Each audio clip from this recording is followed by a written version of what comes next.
and welcome back, everyone. Welcome back to another day, the final day of WTL.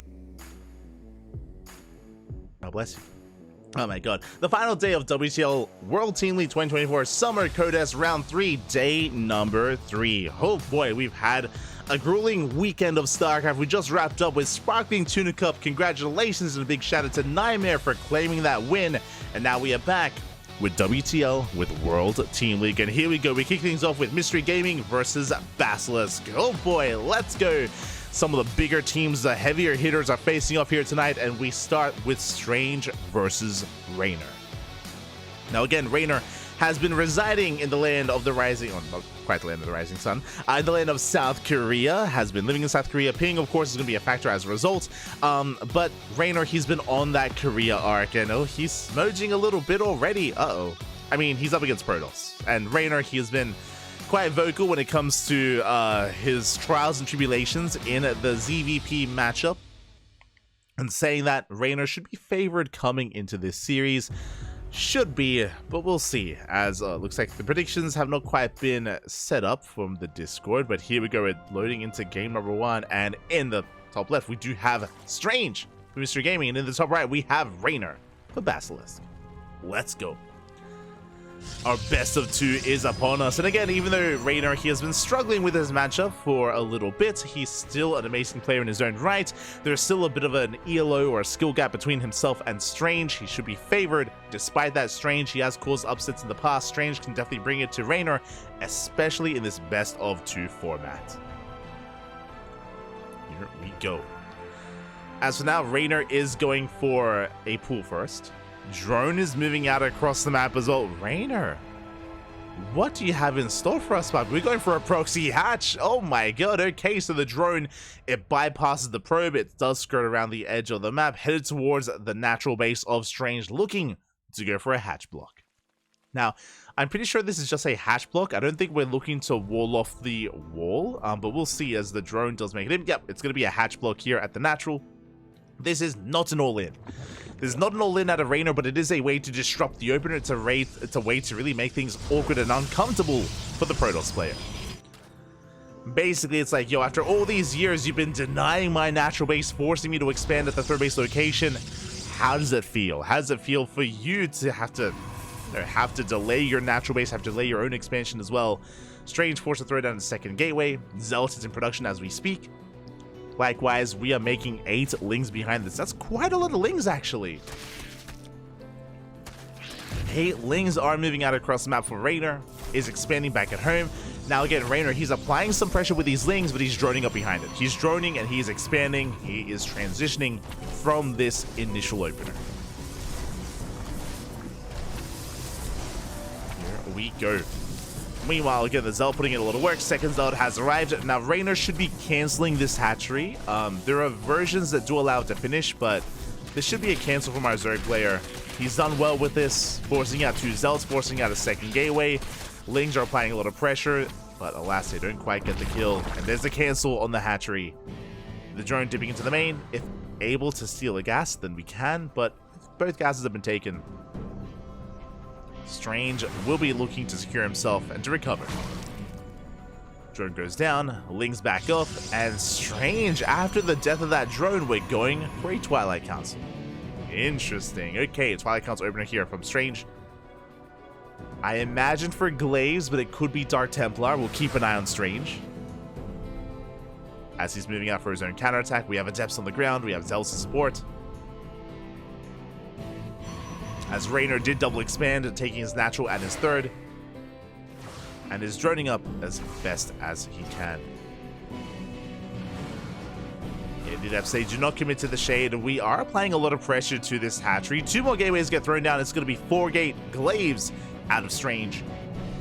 Oh, and there's still no expand. I'm a little bit thrown off by that. Okay, I guess that's how we're affording those 2 gateways here. It's turning into a 1 base all-in. This is becoming very committed here for Strange, as he has yet to expand. He has the money for it. He should be expanding, by the way. But it's so late. And there it is. Nexus is now on the way. We do catch a queen. Not bad. Queen goes down. Adept's not able to find much damage here at the natural. Now, what I will say, this is a really weird game state for Strange. Sure, he's got 4-gate glaives that's soon to kick in, and he's going to be sending out a lot of glaives across the map. But because Strange's natural is so late, he's getting some drone kills. Really nice. But because his natural is so late, he needs to get even more done. He needs to get some economic damage done with this. If not, he's just going to fall behind. Like, trading with Lings is not going to be good enough here, as Strange is still stuck on 1 base saturation. Like, this is just such an... yeah, it's such a really rough economy here for Strange.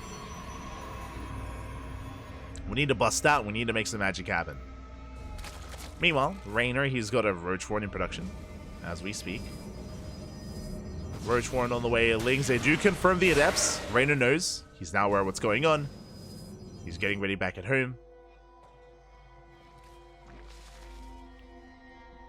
Is preparing himself, as that's a massive wave of Adepts on the way, and the Roach Warren is not done. We only have Lings and Queens. This is ideal for Strange. Going for a Dark Shrine behind this. Adepts, they do shade in. So far, good positioning. We avoid the surround. We just snuggle up towards that Roach Warren. And the Lings are getting annihilated. Every Ling is falling. We shade into the main base. Not quite getting too many drone kills. Deny mining in the main and the natural. As we do shade away towards the third. We cancel the shade, actually. Okay. We cancel the shade, going for more drones. So far, no major economic damage. And roaches have arrived. Oh, the shade does not complete. And more Adepts have arrived, and we can actually get a lot done here. Reynor, does he have enough? Thankfully, we don't shade towards the natural, so Reynor, his drones are safe and sound. They were exposed. Roaches are rotating over. Yeah, Adepts, they don't commit. That third base is getting low, though. Very low, actually. Here we go. Here comes the follow-up. Uh-oh. The Dark Shrine. The DTs. We don't have detection. Spore is now on the way at the natural, but we could just bypass that and go for the main, as I believe there's no Spore in the main base. Strange does confirm the Spore at the natural. He's aware of it. Shades into the main. Should be aware of how vulnerable it is as well. Yeah, the DTs, they have been spotted. One Dark Templar goes down. But yeah, that Spore in the main base, it's not going to finish. And we're going to get a kill on that hatchery. Oh my god, Reynor, he's in a bit of trouble here. Oh, the body blocking. Oh my god. Very nice. The body blocking on the Spore keeps it alive. Transfuse as well keeps the third base alive. Reynor, he should have lost that third base, but he does hold. He's crazy.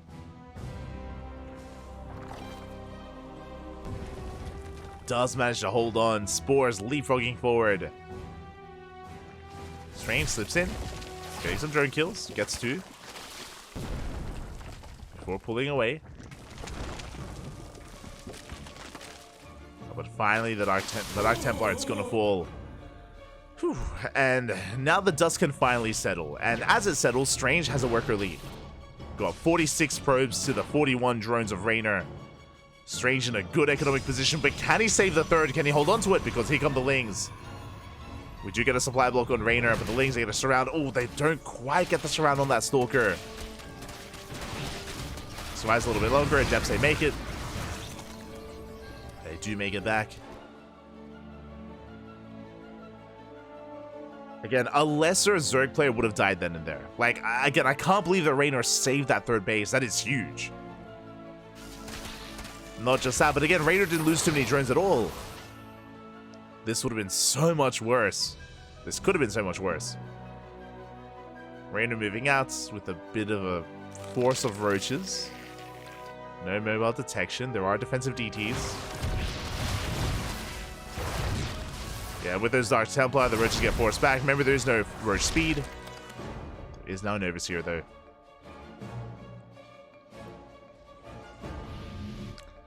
Reynor will back up. And from here, we have to re-drone, resaturate. Likewise, Strange getting his third base up and running. And despite that chaotic start to this game, we're settling into the mid game. Whew. Okay. We have a game back. We have a game on our hands.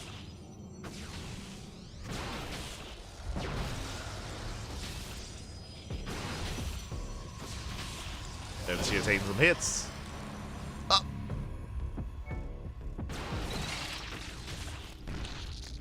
Is going to go down, but we get a full scout of the main base. We get eyes on the gateways, on the robo. I believe that's a second robo in production. Do we have a bay? If so, I did miss it. But that is a second robo on the way, so it could just be Mass Immortal. Yep, as I say that, there we go. Immortals are amassing. It's going to be Immortal Archon on the side of Strange. Or at least Immortal in the Gateway Army. I'm not in love with this move out from Strange. It does feel a little bit premature. It does run into the Roaches. Yeah, sentries are going to be going down. A decent force field, though. We catch a lot of these Roaches. The Immortals are going ham. Yeah, good chunk of Roaches did go down. But now with the arrival of these Ravagers, we can force back the army. Gonna pick away at that Archon. Not quite going to get it down, though. Counterattack here towards that natural, but we're in position. Are in position. And yeah, we're making 2 Immortals at a time. Now, on the one side, thankfully, Reynor, he's transitioning into Lurker tech. Like, we already have the Hydra Den, Hydra upgrades on the way, Lurker Den as well. The downside is that Mass Immortal can do well against Lurkers. Especially a low amount of them. More Archons being morphed in.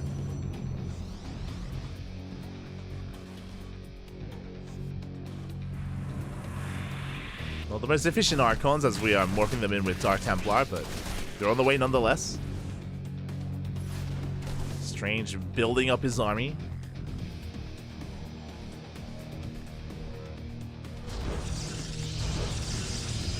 Building up his army, getting a 4th. Doubling down on our Mass Immortal. Lurker production has commenced. We still are lacking our Lurker upgrades, but they're on the way here for Reynor. They are in production. Are on the way. Strange is going to be the first to move out. He does have a comparable army size to his opponent.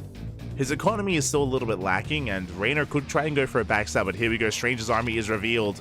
We have a line of Lurkers ready for this. And Reynor is going for a counterattack with his Roaches. Yeah, Big Spine just going off and pushing into a choke point. Lurkers trading as best they can. In the Immortals, they cannot get close. Archons are going down. Strange just ramming into a brick wall. He does not break through. And Reynor can commit with his counterattack.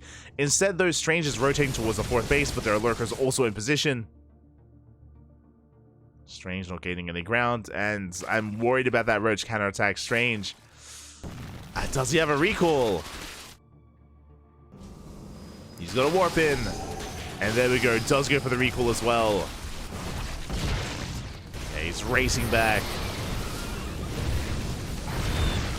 And Reynor, he gets away with his Lurker tech. And now his Lurker upgrades are all kicking in. He's got the Hive, which means he can gain access to Vipers.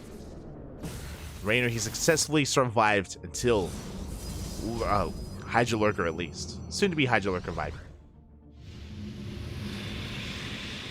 More Archons are amassing, more Immortals as well.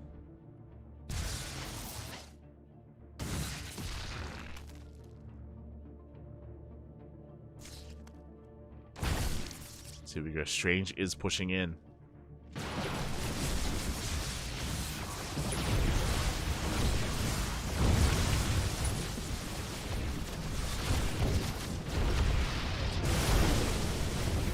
Folks are being knocked down. This is going to make it a little bit easier for Strange to actually commit.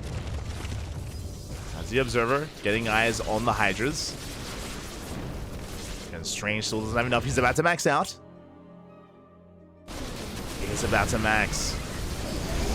And here we go. We do force our way in. A lot of these Orcas are exposed. Not enough Hydras, not enough support. As I say that, we barely cannot break through. The Immortals are going down. And with that counterattack, so is the 4th base. GG gets called. Reynor, he barely holds on.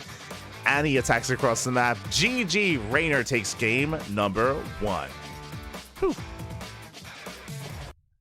Congratulations here. Again, Strange, he was able to amass a terrifying army, but Reynor able to tech up into lurkers, able to get in position.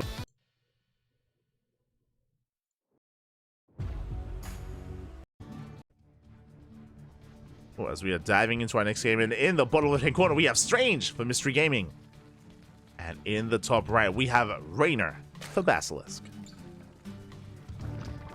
Let's go. Reynor going for a 15-15 opener. Let's go. It's going to be a 15 hatchery, followed by 15 spawning pool. The drone is moving out. Okay. Interesting. He's going for the gold on the other side. Bold move. Very bold move here by Reynor. Now, we have seen this before. Was it a laser? No, I don't think it was a laser that did this. Was it Dark? Yes, Dark did do this. I want to say like 2 weeks ago.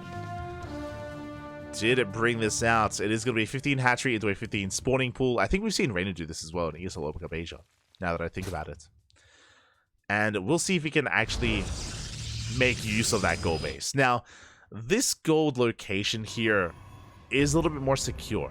Because it's on the left-hand side, it means that we can actually defend it against adepts, against stalkers, against anything, really. So it is a little bit more secure on its own, but it's also very exposed, right? It's so far away from your main base, which means that Strange can make use of that and can try to pull Reynor apart. If Reynor gets caught out of position, if he invests too much defending one base instead of the other, then Strange can pick and choose and go for the more undefended base and abuse Reynor.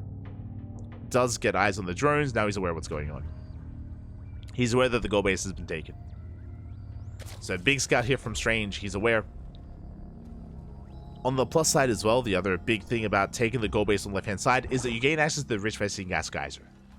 The rich gas is being taken, which means this does lend towards roach all-ins, because you get that bonus gas. Can help strengthen these roach pushes. Did everyone forget to quack? Oh no, quack, papi, quack. Hello, Sirius Black, hello.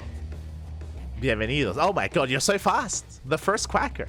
Welcome, papi, welcome. Good to see you. Ooh, okay, so again, we'll see if Strange can punish this base.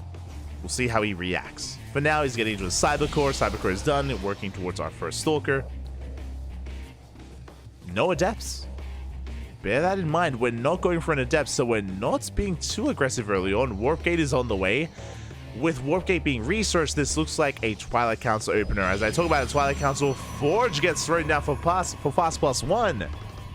Okay. You have my attention, Strange. With a Forge opener, we're rushing into fast +1. This can lead into one of two things. This could be... This could be a +1 charge based all-in. This could be a +1 kind of like Soul Train-esque all-in as well. Or this could be fast +2 to get into like Colossus. I'm feeling a +2 timing, but we'll see. I'm not sure if we want the game to go on that long. Meanwhile, Reynor, he's rushing into a lair and a Roach Warren. Again, this is a sub 4-minute Roach Warren. My god, very early on.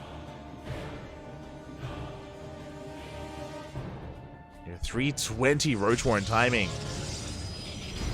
It feels like an all-in from Reynor.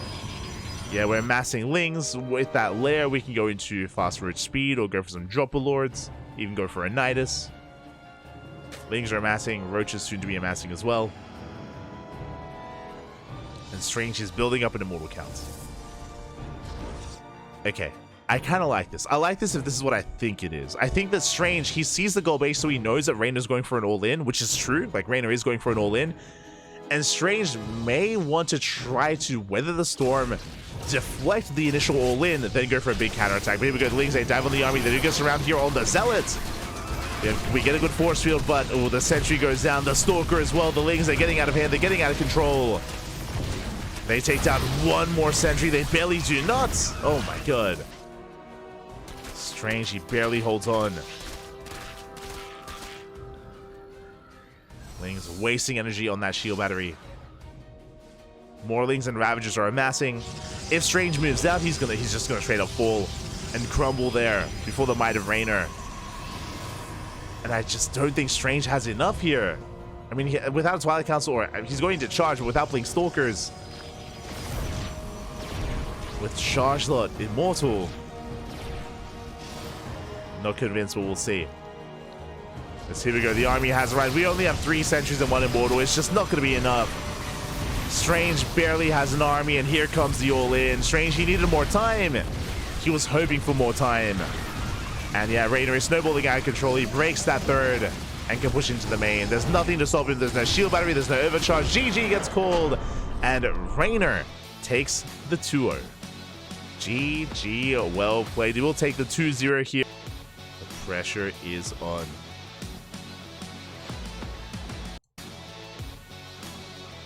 And here we go. We have our players before us. Game 1 is going to be on Amphion. Fun fact, Cyan actually has more ELO than ShoWTimE. That's unfortunate. That's it's a little bit unlucky just because this is ShoWTimE's first, it's his debut in WTL. It is his debut, and ShoWTimE has had a rocky start. He's had a rough start to the season, but we all know how amazing ShoWTimE is, and ShoWTimE is a damn strong player, don't get me wrong. But we'll see. We'll see if he can redeem himself here against Cyan. Can he get his ELO points back? Can he rank up here amongst the rest of the players? We're here to find out. We're here to find out. Thanks. Oh, gracias, papi, gracias. Hello, unknown in the chat. Oh, bienvenido. A login unknown. I see, I see. But here we go. We're diving in and spawning in the bottom left-hand corner of Amphion. We have Cyan for Mystery Gaming. And in the top left, we have ShoWTimE for Basilisk. WTL ELO is always the spiciest of hot takes. To be fair, in this iteration of ELO, it's just like straight up ELO. It's just like wins and losses, just number goes up, number goes down, right? Like, it's a little bit more sterile compared to what it used to be. We spoke about this like a couple of days ago, right? We missed the diagram. We missed like the pentagram of like different stats and different attributes, you know? Those were the days, baby. Those were the days. Oh my god, as Cyan, he is mining through those minerals already. Is he going for a proxy Stargate? Interesting. We don't see, we have yet to really experience this on this map. But yeah, Cyan, he mines through those mineral patches, creates an opening, moving out across the map, going for a proxy. ShoWTimE dips in, and ShoWTimE should confirm that the pylon's missing. ShoWTimE gets behind the mineral line. He confirms that, hold up, the pylon is nowhere to be found. ShoWTimE's going for a gate expand. Uh-oh. Okay. Papi. ShoWTimE is going for a gate expand setup, by the way. Meanwhile, Cyan opening up 2 gates. And I assumed that this was going to be a proxy Stargate, but we could try to go in a different direction here. This could be the beginning of a one base all in. I'm curious. Pylon is on the way for Cyan. And what do we throw down with it? Like, the locate. Oh, we're going for the. Let's go! Oh my god! He's beautiful! Okay, so a couple things happening. This is a one base all in. The reason why the gas has been taken, for those that are curious, if you mine gas, it destroys the minerals in the hands of the worker. Minerals are going to be destroyed, replaced with gas. Then you can mine minerals, it destroys the gas, replace it with minerals, then you can mine gas, the resources are destroyed, they are deleted, and with one worker, you can mine through these mineral patches. You can mine through. That's exactly what's happening. We are mining through the minerals with that one worker, and we are going for what kind of all-in? That is the question, as we are creating an opening into the natural base of ShoWTimE. Let's go. Does Serral play in this? Yes, Serral is playing after this series. Serral is up next. We have mine through, gateways are finishing up, and ShoWTimE has not checked. He hasn't scouted, papi. He's looking. There we go. No! ShoWTimE! He was about to check! No! He was about to check, distracted by the Adept. ShoWTimE has no idea. But okay, now thankfully ShoWTimE is setting up here with shield batteries. We have shield batteries on the way at the natural base. We're going for an Oracle first. But because of this hole in the wall, because we're busting in, as we do get a scout in the main, we get eyes on the tech, on the additional gateways. ShoWTimE knows it's a one base all in. He is aware of the one base all in. But because of this opening, we can avoid that ramp and we can go straight into the main. And here we go, we're pushing. We are pushing the Oracle. Oh, I think might have spotted the Stalkers. Regardless, we're going for the main. Probes are going down. Uh-oh, Cyan caught with his own pants down. No shield battery, no Stalkers. The Oracle going ham, getting 3-4 probe kills. Remember, the Stargate was spotted. And the Oracle will survive. Big start here for ShoWTimE. Gets 4 probe kills. And it feels like this all-in has been delayed. We're taking too long. We're taking a long time here. Cyan, he's got to go here and now. We have to send it, Papi. We have to send it. Now he knows. ShoWTimE, he scouts, he confirms. Cyan taking a little bit too long, and now there are some brutal choke points that we can make use of. We get a couple of hits in. Here we go. Can Cyan still break through? Remember, he can ignore the natural. There are soon to be 3 shield batteries at the natural base. Boys are being pulled. There are 2 Void Rays. Prismatic Alignment is activated. We do focus on one of the Stalkers. One Stalker goes down. Trade a Stalker for a Zealot. Good trade for ShoWTimE. Prismatic Alignment does run out.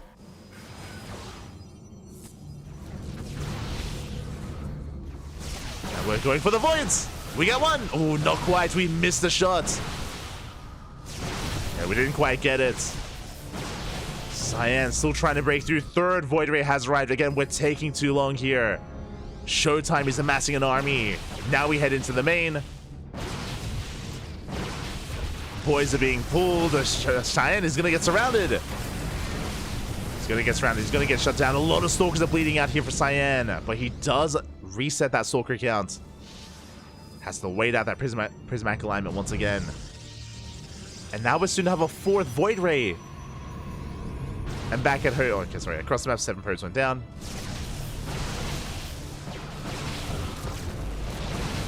Yeah, overcharge is popped. Cyan, he's bleeding out too much. I think ShoWTimE's done it. He has held. That Oracle did so well for ShoWTimE earlier. It delayed the push. It killed probes. And every second counts here when an all-in's involved. Oof. Yeah, these Void Rays going ham. They take down another 2 Stalkers. Brutal pickoffs. Finally, this is a brutal trade. Not worth it here for Cyan. He gets 2 Void Rays, but he loses too much. ShoWTimE's held. He has done it. Still waiting for another Void Ray to come in. Unfortunately, Cyan, he just doesn't have the economy to sustain this.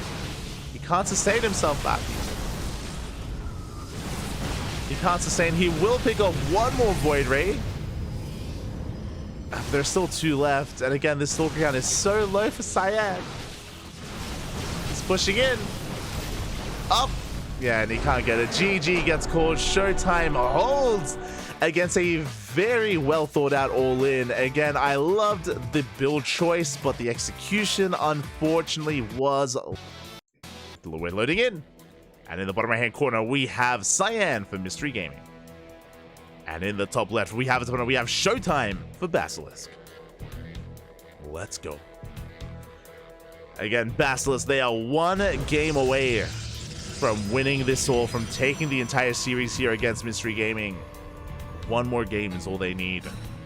Meanwhile, Cyan, the pressure is on. He has to fight back here and now to give his team a chance. Remember, it was 75% in favor of the 1-1 score. Only a handful believed in the 2-0 from ShoWTimE, and that was a shaky, that was a scary game 1. But ShoWTimE did take it. 1 more is all he needs. But now we're settling into GoldenEye. It's going to be a 2-gate opener. This time it's going to be a 2-gate opener from both Cyan and ShoWTimE. Cyan taking both gases. Interesting. ShoWTimE only taking 1 gas by the way. Okay. I was like, is he going to stay on 1 gas? Are we going for a gate expand? No. The answer is no. We are settling in.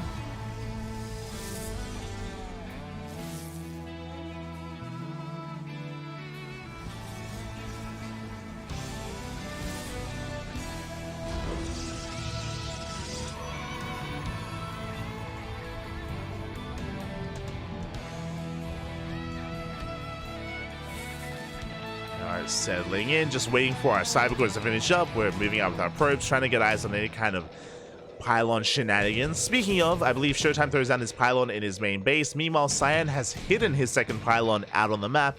We can see that it looks like a fake proxy pylon, but ShoWTimE is not fully aware yet. ShoWTimE is still piecing it together as Cyan throws down the pylon towards the bottom left-hand corner of the map. Not a bad location for a proxy Stargate, to be fair. But no one base all in.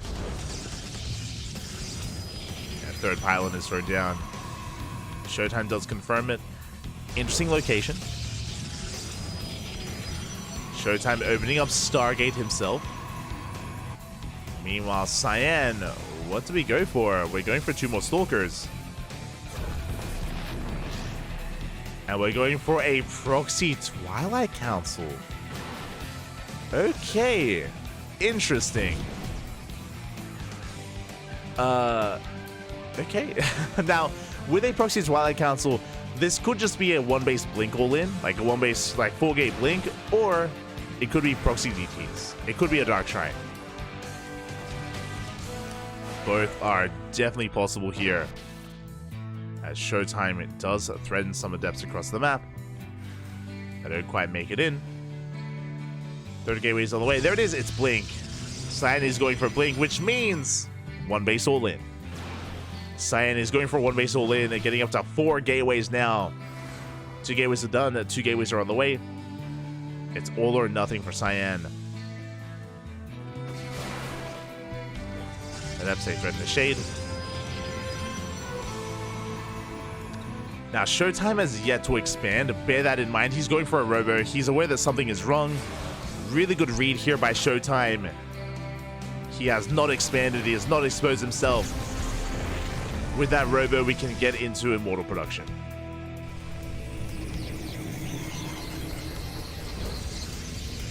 And ShoWTimE even going for his own 3rd gateway as well. It's kind of like, oh no! Oh my god! I was gonna say it's kind of like 1 base versus 1 base, but Cyan goes for the ninja. Happy. Let's go. I love how Cyan is playing out this series, not gonna lie. Like, I've got a lot of love for ShoWTimE, don't get me wrong, but this series, it's been Cyan's game. The Adept is shading into the bottom left corner of the map, and do we scout? Did we see? We need to know. ShoWTimE. Checking his vision, he did spot the ninja base, he's aware. And he's moving out. At the same time, he gets 2 more probes across the map. ShoWTimE is expanding. And Cyan is pushing. Blink finishing up in 10 seconds. Applying pressure, containing his opponent, denying the natural. Can he force a cancel? Blink is done. Yeah, Blink is revealed. But ShoWTimE does hold on to his natural base. Sentries are on the way. Sentries are going to be key here in this assault. The reason for this is that ShoWTimE doesn't have a War Prism and he doesn't have Blink. So if we can lock down some of this army, we can clean it up. We catch a Stalker. Sentries have arrived. Oracle making its way to the gold.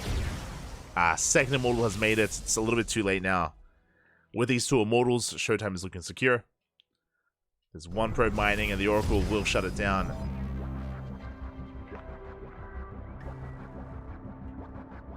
Cyan yet to saturate that gold.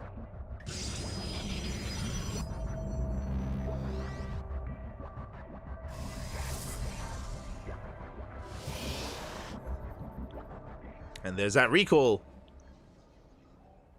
To recall to the gold bases, 1 Stalker in position. And the rest of the army turning back around. Making sure we can keep this gold base safe and sound. Meanwhile, ShoWTimE going for a Twilight Council, going into Dark Templar. Okay. I like this because Cyan has no detection. Like, he has no Robo or Stargate. Cyan, he has no answer to Dark Templar right now. Not yet. Do you get the stasis at the third location, or at the natural? It's 2 base versus 2 base. Cyan with a better economy here with that gold. But again, the lack of tech is concerning. ShoWTimE setting up a proxy pylon. Looking to go for that Dark Templar warp in. Cyan still no Robo. Here comes a hallucination. Big scout. He sees. He sees, he knows, he should have clicked on that. There it is, Robo's on the way. Cyan, he throws down the Robo. Is it too little too late? He's aware of the Dark Templar.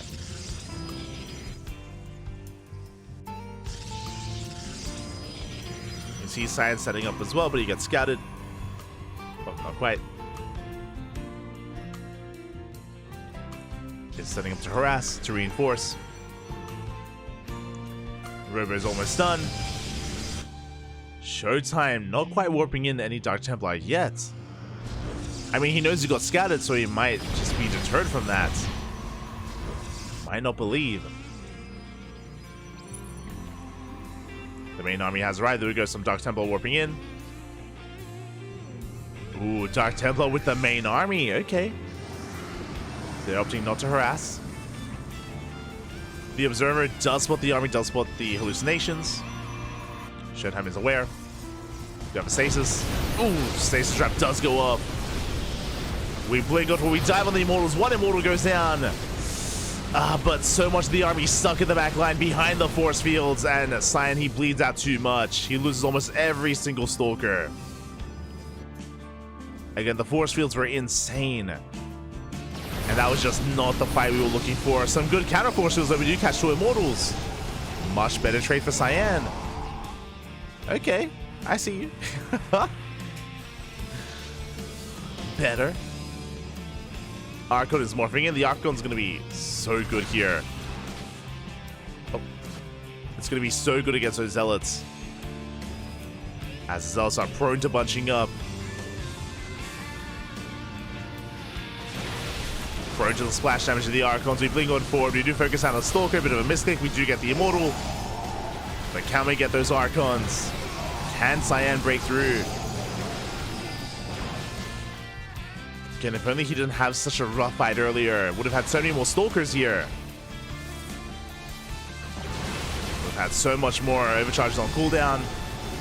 Once again, focusing down as many Stalkers as we can. We do manage to get one of the Archons, but not the other. As Cyan, he's barely breaking through. I mean, good juggling here from ShoWTimE. Overcharge is popped. It's going to be targeted down. Boys are being pulled. We're running out of Zealots. Cyan has to back up. He does retreat. Bleeding out a bit much. He does save a good chunk of Stalkers, though. Reinforcing with more Zealots. Yeah, that one Archon is huge, but finally it goes down, but here comes the Immortal. Cyan does have to retreat. Going for the Immortal. Can he get it? One more volley. Ooh, does get the Immortal and the Prism. Very nice snipe. But again, he's still bleeding out too much. It's still such a close defense. At the same time, DT harass across the map. Probes are falling. Cyan, he's in trouble. He's all in. And he's been all in this entire time. Well, rough move command there from Cyan. Yeah, ShoWTimE, good blinks. We have the overcharge. ShoWTimE, he's holding. He's holding. He's harassing across the map, killing probes. Cyan, he was so close. But again, that first push where he lost so many Stalkers and when his Zealots were stuck behind the force fields, that was such a crucial mistake, or such a crucial moment in favor of ShoWTimE. And Cyan never quite recovered from that. Likewise, not quite ready for these Dark Templar either. Has detection with his main army, but not at home to defend. As probes are going down. And yeah, Cyan is run out of steam. His momentum, it's no longer there. Again, he had some impressive moments here, but there were some crucial moments that did slip up on. ShoWTimE holds. ShoWTimE holds, man. Shuts down the proxy, forcing back the army. Cyan is down to 22 probes. He barely has an economy. Even with the gold base, it's just not good enough. He was 2 base all in. And you can see ShoWTimE snowball out of control with his mass stalker army. He has his own blink now. He's had it for quite some time. Snipes the observer, overwhelms the army. GG gets called, and ShoWTimE takes the series 2-0. GG. You can see ShoWTimE shaking his head and looking a little bit relieved, not gonna lie. Again, that was a very intense series, and ShoWTimE does take the 2-0. BASILISK will take the series here, but a big shout to Cyan. Again, I loved the builds from Cyan, both in Game 1 and Game 2. They were very stylish, very thought out. But again, the execution was lacking a little bit. That's what I will say here, is the execution was lacking a little bit. Both in Game 1 and in Game 2, there was some crucial military. He is currently conducting his military service. Because of that, Serral was not competing last week or the week before that. Serral also forfeited his spot in the DreamHack the EPT Spring Regionals. So Serral has been MIA. He hasn't been able to compete as of late because of his military service, but because Serral has some special, what I should say, because of his high status over in Finland, he has some special leeway here, and he can actually compete from time to time. As here we go, we have Serral in the bottom left, we have Coffee in the top right. Special permissions, that's it. Serral, he has special permissions, so he can actually compete. The reason for this is because he does count as an athlete in Finland, so he can represent his nation and represent his country in international events. Not in all of them, though. The reality is that Serral still has to do his military service, but every now and then, he can pick and choose and play in certain events. He can't play in everything, but he can play in some. So because of that, I believe Serral has prioritized Gamers 8. So I believe the Esports World Cup, he's going to be in that. And as we can see here, this weekend, Serral is available. So we're 3 weeks in, Serral has finally rocked up. Let's go. Where's his buzz cut? No buzz cut, I guess, in the Finnish military. I mean, he has had a haircut. You can tell that his hair is shorter than normal. And we have an interesting shape to it as well. But yeah, this is a Serral that now has seen some things. He's he's got some military experience under his belt. I believe he has concluded his basic, and he's now residing in the racks, if I'm not mistaken. And the question becomes what I'm most curious about, because this is the first time that we're seeing Serral compete in like a month. What is his play looking like? Has he been keeping up with his practice? You know, like, has he been getting a little bit rusty around the edges? Or is he still the dominant force? Is he still the best player in the world? Or in this moment, when Serral is busy with his military service, you know, when he's not able to practice as often as he used to, is this a time where someone else can take that mantle and strip that title away from Serral and rise up instead? We'll see. We shall see.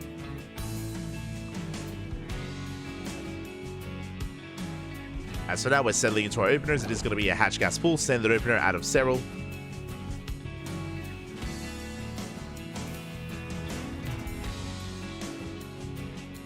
Go. Likewise across the map, Coffee, interesting, going for a third CC. Oh my god, we saw this earlier today in other matchups. Oh, I say third CC. Sorry, for a moment there I thought it was 3CC before Factory, but is it 3CC before Starport? Just an economic build here out of Coffee, nothing too crazy, nothing too wild. Going for a standard economic opener as well. So we're easing our way into the mid game between these two players. Coffee, macroing it up against Serral.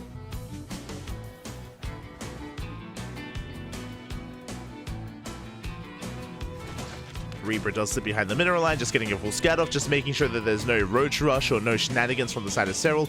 Against Serral, nowadays he is he does have the best of both worlds. He can macro it up, but he can also go for all-ins as well. Not unheard of. Speaking of, there's the Roach Warren.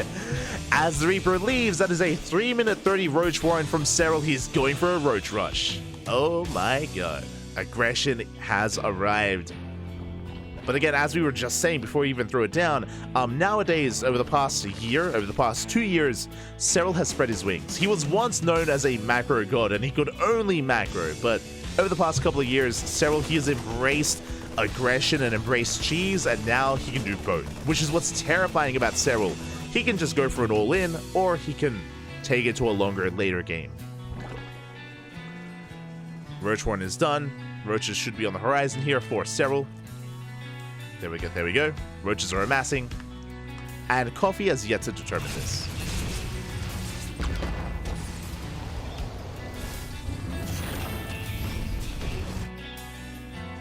Here we go. Now, this is not going to be an all-in. This is a Roach Rush, and in a sense, a Roach Push early on.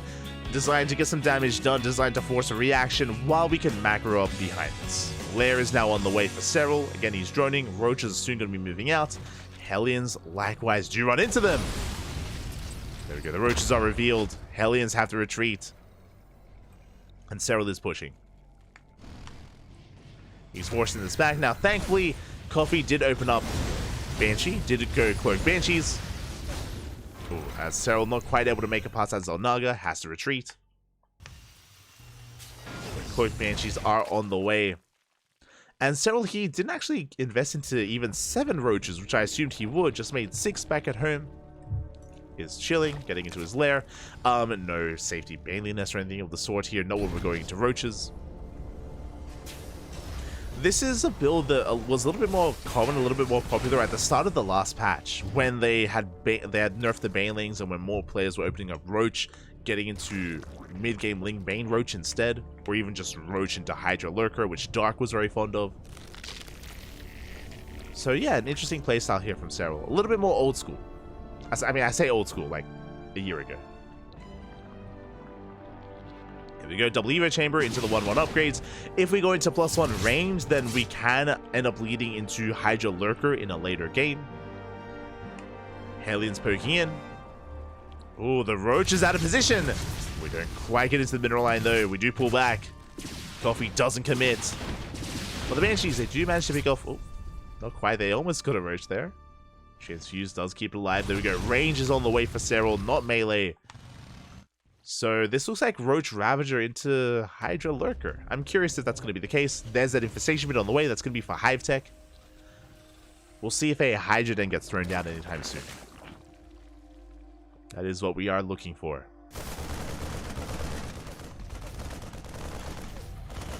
Overseer dips in, gets a full scout. At the same time, drones are going down at the natural. The Banshees, they're getting work done.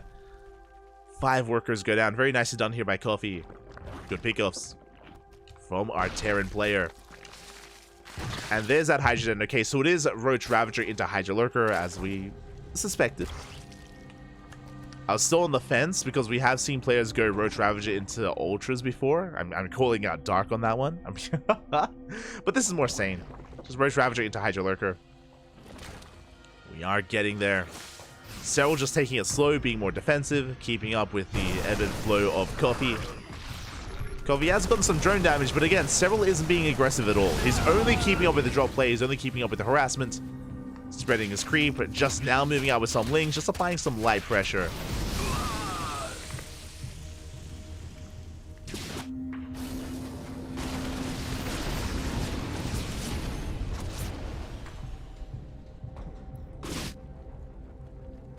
As Lurker Den is now on the way.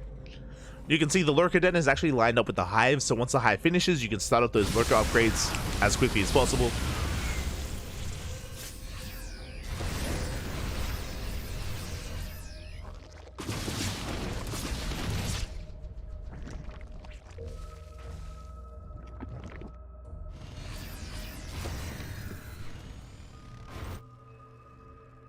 Is lined up here. Viper's in production as well, so Hydra Lurker Viper. Now, before the lurkers are ready, before the lurker gen is done, Coffee is pushing. This is the moment. This is the moment when Serral is the most vulnerable. Can Coffee break Serral before the lurkers come out? You may look at the supplies here, and the soup is in favor of Serral, but the soup does lie. That is inflated supply because of the roaches. Coffee does have the more efficient army for now. Tanks are sieging up and pushing in. Yeah, we deny the hatchery, but we have to keep going. We cannot stop. We cannot allow those lurkers to finish. Tanks are pushing forward. They did delay themselves a little bit here from pushing in. Again, time is on Serral's side. 4 lurkers do finish up. No upgrades. Here come the yoinks. We get 1 tank. We get 2. 2 tanks go down. Good abductions here from Serral. He's holding the line and protecting those lurkers. Yeah, forcing back the army.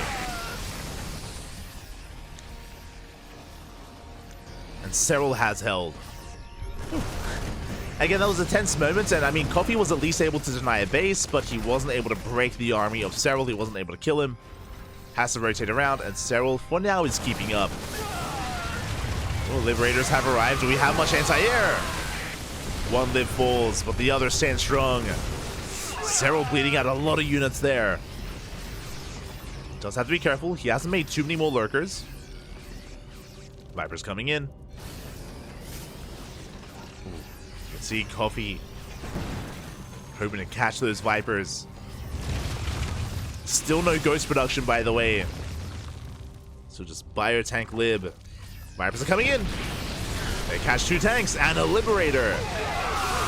Oh my god, and the Blinding Cloud is brutal. The lurkers are going ham. They annihilate the Marines. GG gets called, and Coffee taps out. Serral takes the first game. Whew. GG, well played. Again, Coffee was very committed there, and again, he was so close to breaking Serral as he was getting into those lurkers. But again, Coffee did take a little bit too long. It took a little bit too long to push towards the natural. We were talking about those tanks, how they did take some extra time to unsiege and reposition and threat. We'll see. We shall see.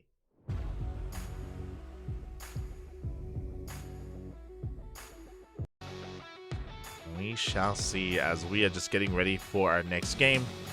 Lobby is being set. As a reminder, BASILISK have already won the series, but we will still play out this final game. And spawning in the top left-hand corner of Ghost River, we have Coffee for Mystery Gaming. And in the top right, we have his opponent, we have Serral for BASILISK.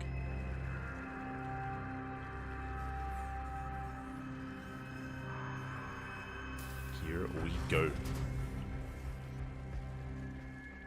So far, just getting to our initial openers again as we load into Ghost River. Ghost River has the is the shortest rush distance map in the map pool. Doesn't take long at all to move out, to reinforce, for a fight to snowball out of control, and for things to escalate very quickly on this map. And Serral's going for pool first. Makes sense. This makes plenty of sense here. It's going to be a pool first opener out of Serral. Very safe play. Also allows him to be a little bit aggressive and a little bit annoying across the map, depending on how many lings he makes. He can just make 2 lings to be safe, or go up to 4, even up to 6 lings to move out across the map. The purpose of that would be to delay the CC on location, to get a kill in the SCV, to delay the command center, maybe even force a cancel.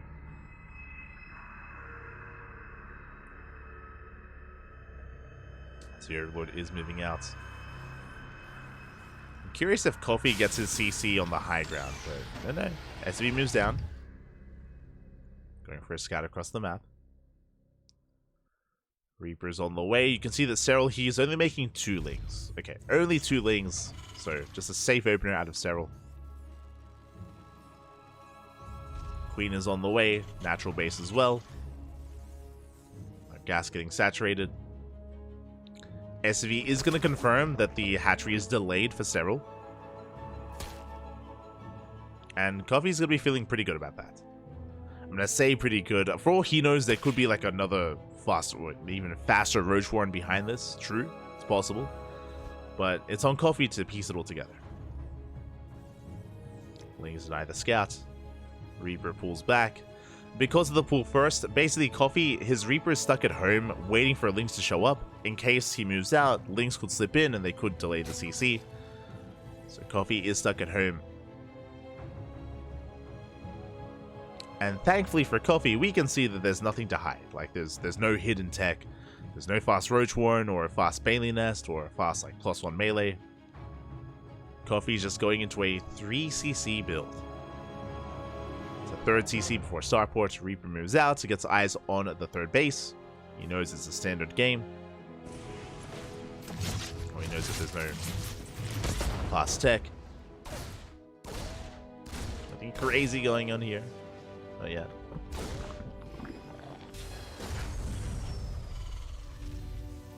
And so far, everything's looking similar to game 1. I say similar just because Serral did go for more of a... I don't want to say inefficient, but not the most economic opener this time. Can play it safer. Reaper goes in, gets a full scout of the main, make sure that there is no mining gas. That's a big tell. No gas mining in the main base, and Coffee can pull back. Has seen what he needs. Seen what he needs to see. Behind us we have Hellions on the way, going for an add-on swap. It's going to be for Banshee production. Cloak Banshees, I imagine, again, same build as game 1.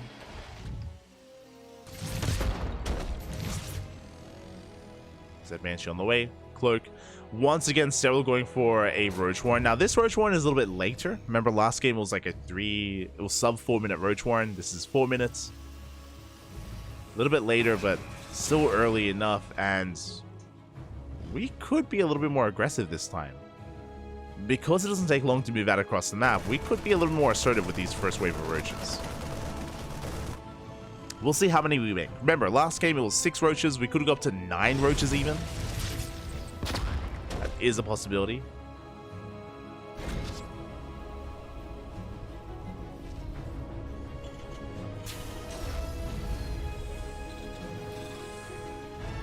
Claire is on the way. Serral is joining. The first wave of roaches are in production. 3 roaches so far. Only 3. Queens are almost getting caught out. We do focus on the tumors at least. And do we get a queen? Oh, we do not. Not yet. That queen getting very low though. Transfuse does keep it alive. Meanwhile, it's 4 roaches. Only 4 roaches, so Serral is just being defensive. He's not moving out, he's only being defensive. The role of these roaches is just to keep up with the Hellions. To keep up with the aggression. Just a very defensive build here from Serral. And it's just the same game. We're going in the same direction. It's going to be Roach Ravager initially. We do have double Evo Chamber on the way for double upgrades. If it's range, then we're most likely going to be rushing into a fast infestation pit for a hive, for a Hydra Lurker tech. Now, if it's going to turn out to be a similar game, then Coffee's push is going to be harder. Coffee's push is going to be a lot more brutal here, just because it doesn't take long at all to move out and to reinforce the main army. That could be the big reason as to why Coffee did choose Ghost River. It's possible that he believes that if he can just shave off some seconds from his build, that he can break Serral. And there it is, there's the Infestation Pit. He's going into Lurkers. He's working towards Hive Tech. Just like that last game. Now, what's important here is that Serral has been cutting corners. This time he only made 4 roaches. Last time he made 6. So, Serral, he has been being a little bit more efficient this time. Cutting corners and getting away with it. With that, Serral was able to drone up to 80 that much faster. I mean, look at this. Serral, he's already on 81 drones. Already droned up. Now he's focusing on roach production. There's the Hydra Den now on the way. Coffee does get eyes on the 5th. Clearing up a lot of creep. Just setting up the stage here for his push. Meanwhile, again, he missed that drone. 5th base does get thrown down. Does survive. Coffee is on the way. Serral is keeping up. Lurker Den gets thrown down. Hydras are amassing, soon to be lurkers. No Vipers yet, as if there is no Hive. We are getting there.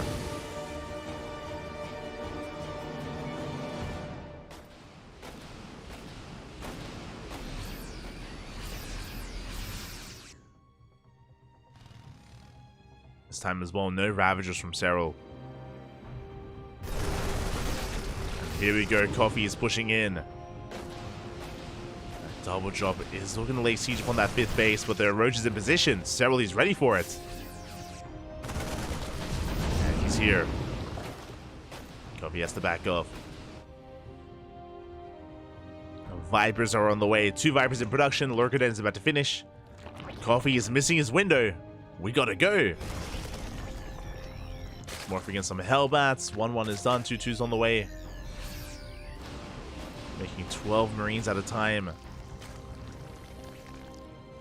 There's the first wave of 7 lurkers. Again, the longer this goes on, the better it is for Serral. Coffee does not have a 4th. He's all in. Yeah, he didn't take all of his gases at his 3rd base either. He's going for a 3 base all in. I'm sure he's throwing up some creep, but those 7 lurkers have finished.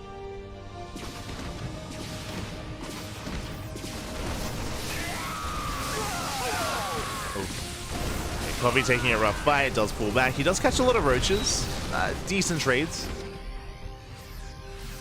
And here we go. Here finally comes the main army. At the same time, Serral going for a Doom Drop. Oh, we do catch 3 lurkers though. Serral being too greedy. 2 lurkers go down. The 3rd one does escape. Marines, they're pushing in. Nice blind impact here on the Marines. So many Marines go down. Oh my god.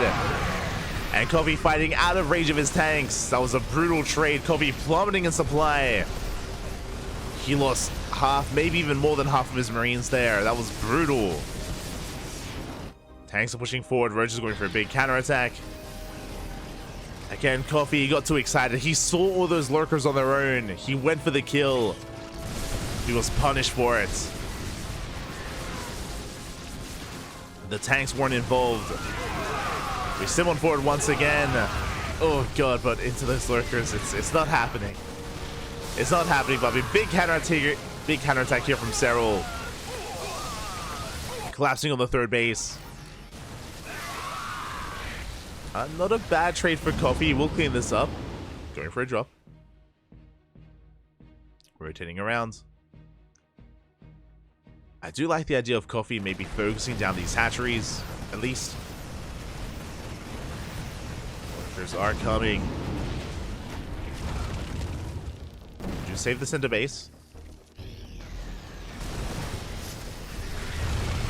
They're being cleaned up. Once again, we have some lightning clouds. Oh my god, the spy shots!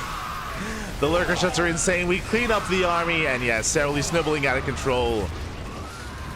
Again, he was able to get into his end game. Into his Hydra Lurker Viper. And Coffee just cannot do enough against this. Again, he missed his window. And remember, Coffee's been all in this entire time. Coffee, he has been 3 base all in. He has no 4th. He has no longevity in this game. That's why we said earlier, the longer this goes on, the better it is for the Zerg. The better it is for Serral. Spine shots going off. We just annihilate those reinforcements. GG gets called, and Serral takes the 2-0. And that is a clean sweep in favor of Basilisk. GG, well played. Reynor, ShoWTimE, and Serral. The A team did come out here tonight, and Basilisk, they take the 6-0 over their opponents. A big win here for Basilisk, a very necessary win as well. Basilisk, they have had a rocky start to the season, or a rockier start to the season. Basilisk, this is their first win. Serral comes back, and Basilisk, they get their first win on the board. They went down to Starlight Twinkle in week 1. They went down to DKZ in week 2. But finally, Basilisk, they win a series here versus Mystery Gaming. GG, well played. Was it Serral coming back? Was it even maybe just his presence as well? Just giving his team a boost of morale, giving Reynor and ShoWTimE the confidence that they needed to really come out on point here tonight? Maybe. Or maybe again, they all just played their heart out, and this is the beginning of a comeback for BASILISK. I mean, we're still in the early weeks, we're still in the early rounds of WTL, so they have time to get their footing, but there's a lot of high expectations. The reality is that there is a lot of high expectations here for BASILISK. I mean, they had a deep run last season. They got top 3. They got top 3 in the last season of WTL, and they got top 2 in the season before that. So, like, BASILISK, they're one of the best teams in the league. So, hopefully they can recover here without relying so much on Serral, because Serral's back tonight, but Serral's not always going to be there. That's the reality. You know, BASILISK, they need to step it up in the absence of Serral. I wish them the best. For now, we're going to be going on a very short break. When we return, Team Liquid versus Shopify is coming up next. See you soon.